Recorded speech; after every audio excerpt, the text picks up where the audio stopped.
ചില പൊട്ടന്മാരായ റഫറിമാരുണ്ട്. അതിപ്പം നാട്ടിലായാലും ശരി, യുകെയിലായാലും ശരി, കളി നശിപ്പിക്കാനായിട്ട് കുറച്ച് ടീമുകളുണ്ട്.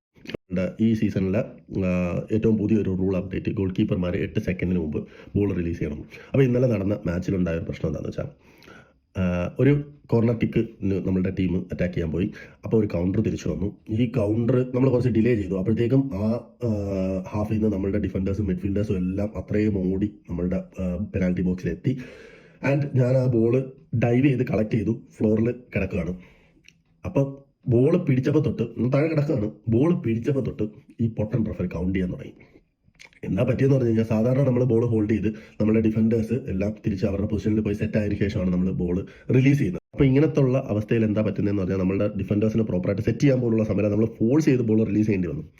അത് തന്നെയാണ് എനിക്ക് ഈ റഫറിമാരോട് പറയാനുള്ളത്. അറ്റ്ലീസ്റ്റ് കുറച്ച് കോമൺ സെൻസ് യൂസ് ചെയ്യും. ഇതെന്ന് പറഞ്ഞു കഴിഞ്ഞാൽ അൺനെസസറി ടൈം വേസ്റ്റിംഗ് ഇല്ലാതാക്കാൻ വേണ്ടിയിട്ട് കൊണ്ടുവന്നൊരു റൂളാണ്. അല്ലാതെ ബോൾ പിടിച്ച ഉടനെ ബോൾ റിലീസ് ചെയ്യണമെന്നൊക്കെ പറഞ്ഞു കഴിഞ്ഞാൽ പൊട്ടൻ രീതിയിലുള്ള ഡിസിഷൻസ് എടുക്കാതെ. ഇനിയിപ്പോൾ പ്രീമിയർ ലീഗ് തുടങ്ങുമ്പോഴത്തേക്കും നിങ്ങൾക്ക് മനസ്സിലാവും അതിൻ്റെ ഒരു കാര്യങ്ങൾ എന്താണെന്നൊക്കെ ഉള്ളത്. അപ്പോൾ ഈ ഒരു കാര്യത്തിനെക്കുറിച്ച് പറയാൻ വന്നതാണ്. ചില ആൾക്കാർ നന്നാവില്ലടേ.